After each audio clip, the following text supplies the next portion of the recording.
جبریل کون ہے؟ جو پلک کے جھپکتے سدرہ سے زمین پہ آتے ہیں۔ رفتار یہ ہے، جبریل اگر پر کھول کر کے پھر پر بند کرتے ہیں، ہزاروں سال کا فاصلہ طے کرتے ہیں، اس کو جبریل کہتے ہیں۔ لیکن وہ جبریل تھکتے کس کے ساتھ ہیں؟ تھکتے کس کے ساتھ ہیں؟ میں نے نعرہ لگانے سے روکا ہے، سبحان اللہ کہنے سے نہیں روکا، اتنا ڈر بھئی حضور کا ذکر ہے تو پھر اللہ بھی سبحان اللہ کہتا ہے۔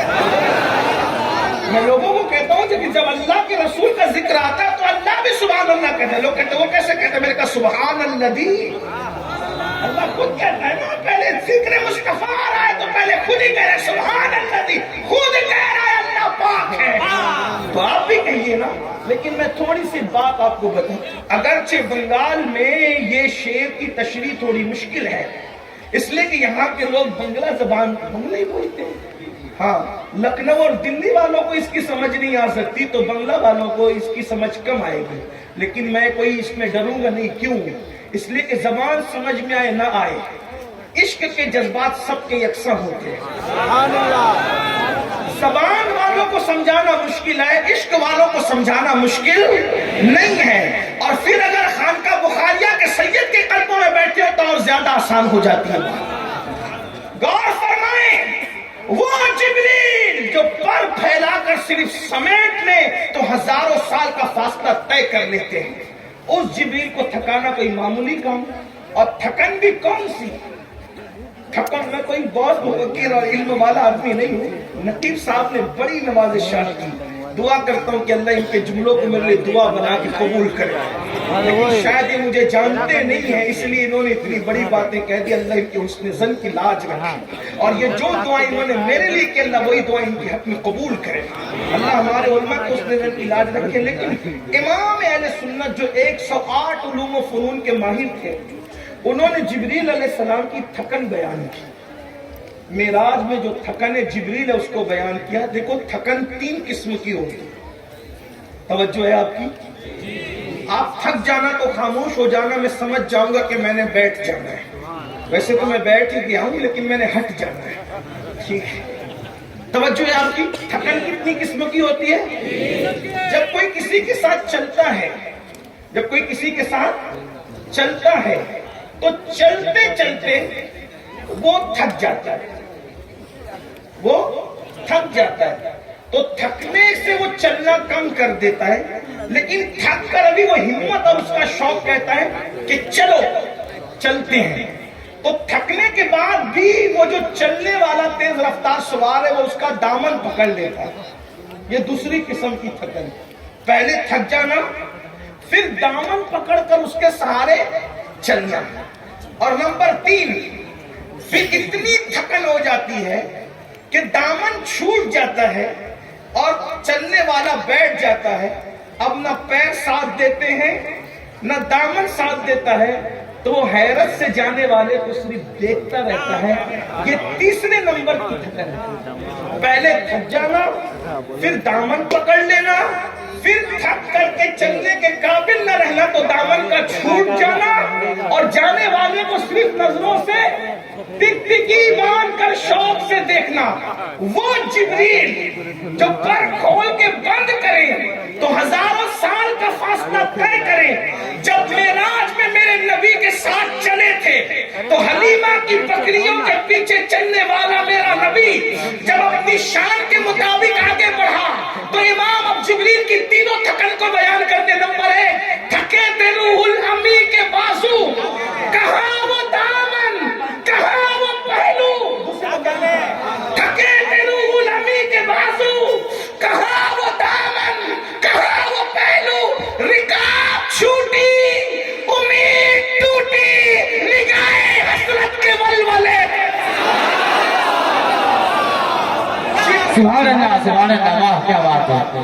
جبریل کی تھکن پہلے نمبر کی نہیں تھی، بلکہ جبریل کی تھکن تیسرے نمبر کی تھی۔ ایسا تھک چکے تھے کہ جا نہیں سکتے تھے، بس نگاہیں حسرت سے دیکھ رہے تھے، اور حضور وہاں گئے پھر جہاں جبریل کا گمان بھی نہیں جا سکتا۔ گنج جو چٹکے تھے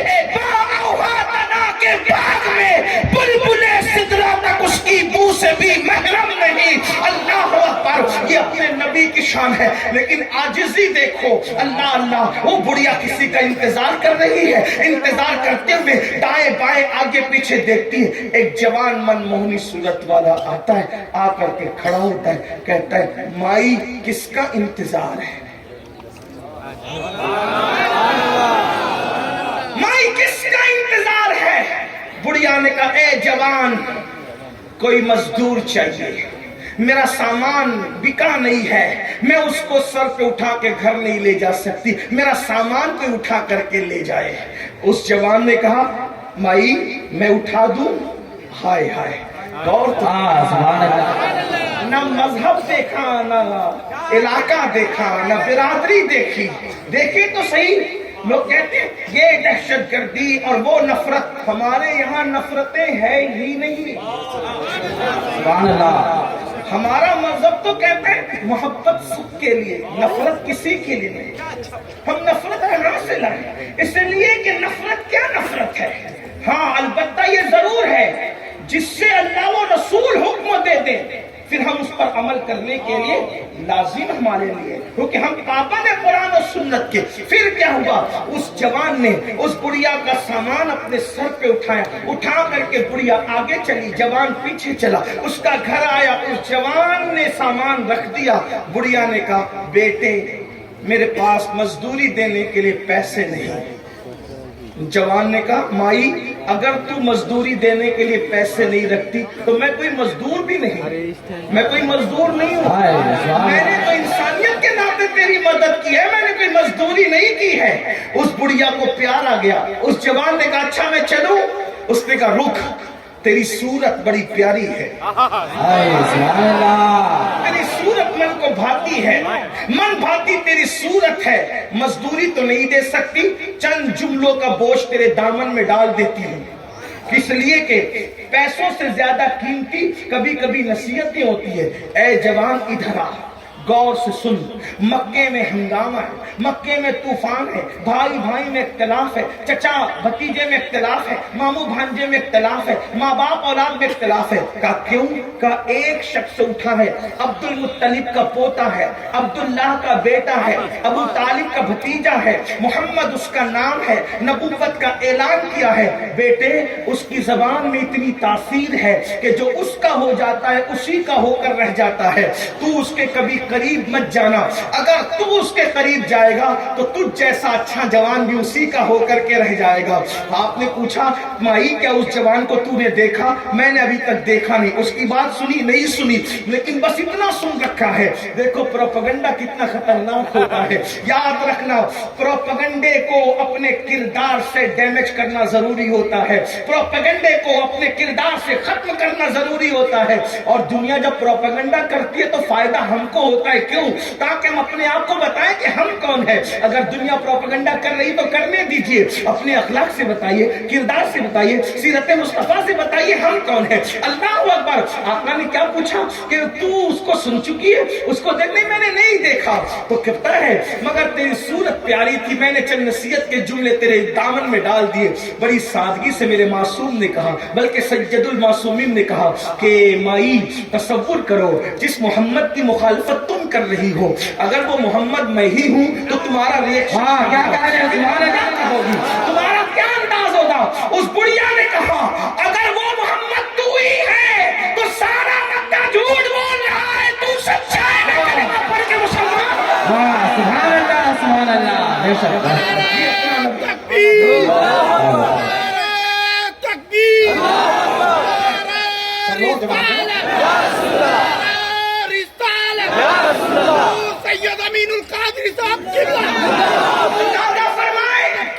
अंदाजा फरमाए क्या ये हमारे अंदर बड़ी एक बात आशिक रसूल कहलाने वालों, किसी यहूदी बुढ़िया का बोझ तुम क्या उठाओगे? तुम तो अपनी माँ का बोझ उठाने, तुम तुम तो अपने बाप का बोझ उठाने के लिए तैयार नहीं। बाप बीमार पड़ता है, उसको डांट कर कहते हो कितने पैसे तेरे पीछे खर्च करूं, क्या तेरे पीछे सब कुछ खर्च कर दूं? मुझे बताओ किस इश्क की हम बात करते हैं, किस मोहब्बत की बात करते हैं? सीरत मुस्तफा अपने बच्चों को पढ़ाना होगा, अपने बच्चों को पिलाना होगा। आइए सीरत के मजीद अब्वाब अब मैं आपके सामने क्या पेश कर सकूंगा, इसलिए मैं आपसे इतनी गुजारिश करता हूँ, हुजूर की जिंदगी बताओ। हुजूर बहुत खूबसूरत है, उनकी सीरत बड़ी खूबसूरत है। अल्लाह अकबर। देखो मैं आपको कहता हूँ, लोग कहते हैं ना कि वो तो दूध दोते थे, चले मैंने कहा अगर दूध दोने वाली सीरत ही तुम बयान करते हो, मैं भी बयान कर दूं। लोग क्या कहते हैं, सीरतुन नबी के जलसे में क्या कहते हैं, वो तो दूध दोते थे बकरी का, हमारी तरह थे। मैंने कहा चले दूध दोना तुझे याद है तो मैं भी तुझे बता दूं दूध कैसे दोते थे। मौलवी जी हम किसी से नफरत की बात नहीं करते, लेकिन हिंदुस्तान के हालात ऐसे होने के बाद भी तुम ऐसी बकवास करते हो। कोई अपने नबी को भी छोटा बना के पेश करता है, कोई अपने कायद को भी छोटा बना के पेश करता। कलेमा पढ़ते हो या क्या करते हो? कलमा पढ़ाने का भी एहसान गया जिसका कलमा पढ़ते हो। अरे जिससे बुखारी पढ़ी है उसको बहरुल उलूम कहते हो, और जिसका कलमा पढ़ते हो उसके बारे में कहते हो तो आयशा का हाल ही नहीं पता था। मौलवी को बहरुल उलूम कह रहे हो और नबी के इल्म का इनकार करो। सोचो तो सही तुमने किस मसलक की बुनियाद रखी। फिर हमारी कौम हमसे कहती मौलाना उनके बारे में कुछ न कहे। मैंने कहा बिल्कुल नहीं कहेंगे, उनकी जूतियां सर पर रखेंगे, उन्हें समझा दे वो हमारे नबी के बारे में बोलना छोड़ दे, हम उनकी जूतियां सर पर रखने को तैयार। हमें क्या किसी से नफरत, हमें किसी से क्या। लेकिन बात याद रखें, अगर बकरी का दूध दोने पर ही नबी की सीरत को मौकूफ कर दिया तो आइए मैं भी आपको बकरी का दूध दोना बयान कर दूं। लो यही तो बात है ना, इश्क जब आता है तो ये चीज नजर आती है, और इश्क ना तो फिर बात नजर नहीं आती। देखो दूध, अगर आप लोग देहात से भी आए होंगे, गांव से भी, मैं भी देहाती आदमी, अगर आप बकरी का गाय का दूध दो ना तो वही बकरी का दूध दोया जा सकता है जो बकरी बच्चा दे चुकी होती। बांझ बकरी में दूध नहीं होता। ऐसा ही है, यही है, मैं कोई गलत तो नहीं कह रहा। भाई बुखारी मुस्लिम का हवाला दूं तो कुछ भी बोल जाऊं तो तुम्हें क्या, तुम्हें तो पता ही नहीं। लेकिन बकरी और गाय की बात करूं तो मुझसे ज्यादा तो आप जानते हैं, है ना। आप और पकड़ लेंगे क्योंकि आप इसमें मास्टर हो, हम आपके बहुत पीछे इस मामले में।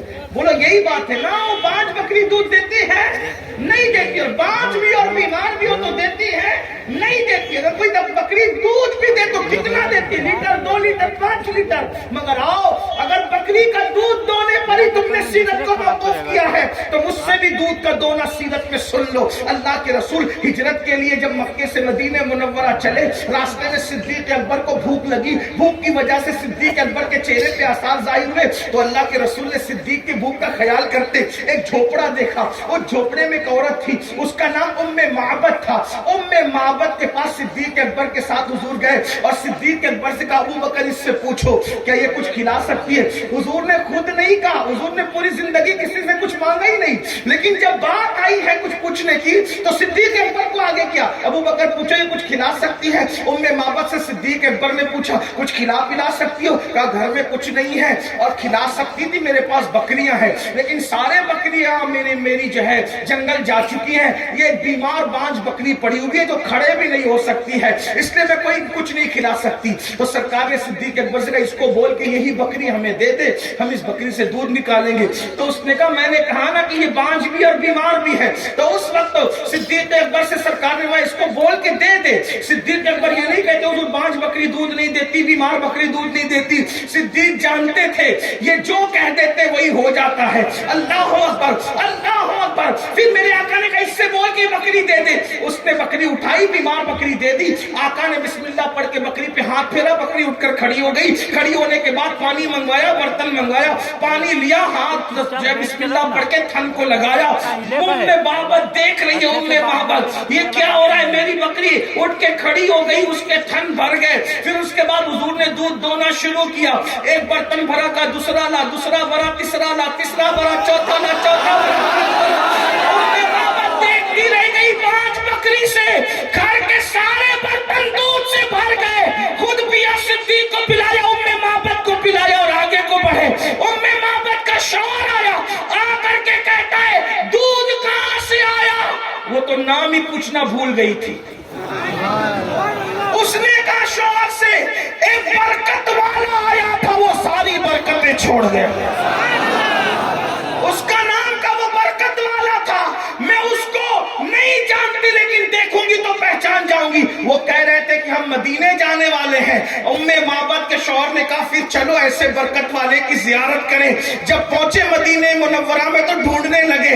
ایسے میں صدیق اکبر نظر آ گئے. کہیں اس کا ساتھی ہے. اور اس کے بعد اللہ اکبر, جب صدیق اکبر سے کہا وہ برکت والا تیرا دوست کہاں ہے, صدیق اکبر مسکرا دیے کہ لوگ بھی کیا نام رکھتے ہیں اپنے انداز سے, برکت والا. اللہ اکبر, نام پتا نہیں ہے, کلمہ نہیں پڑھا, برکت دینے کا برکت والا. خدا کی قسم ہمارا نبی اتنی برکت والا ہے جس کی برکت زمین پر بھی ہے, برکت آسمان پر بھی ہے. امام کہتے ہیں آسمان خان زمین خان زمانہ مہمان, صاحب خانہ لقب کس کا ہے, تیرا. میں تو مالک ہی کہوں گا کہ وہ مالک کے حبیب یعنی محبوب و محب نہیں میرا تیرا. جب دونوں پہنچے تو صورت دیکھ کر معبد کے شوہر نے کہا یہ کسی جھوٹے کا چہرہ نہیں ہے, یہ سچے کا چہرہ ہے. اور دونوں کلمہ پڑھ کے مسلمان. بتاؤ نا بچوں کو اللہ اللہ کیا حضور ہے. اور زیادہ پڑھوں تو بس وقت جاتا ہے, بات اینڈ کرنا تو کہیں پڑے گی. حضور کی محبت اپنے بچوں کو پلا, حضور کا عشق بہت طاقتور چیز ہے. عشق میں بہت. نمبر 2, بلکہ ایک بات اس عنوان پہ آخری کہہ دوں, بچوں کی نماز کا اعتبار نہیں ہے. توجہ ہے, بہت باریک ہے. بچوں کی نماز کا اعتبار نہیں, بچوں کے روزے کا اعتبار نہیں, لیکن اگر بچہ بھی عاشق رسول بن جائے تو وہ عشق کر کے بڈھوں سے بھی آگے نکل جاتا ہے.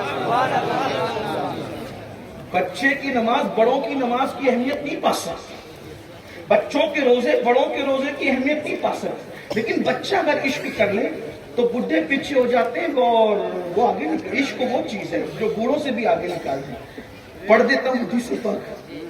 کہتے ہیں کہ حضور اکرم صلی اللہ علیہ وآلہ وسلم مدینہ طیبہ میں رہتے تھے. مدینہ شریف میں مخلوط مکس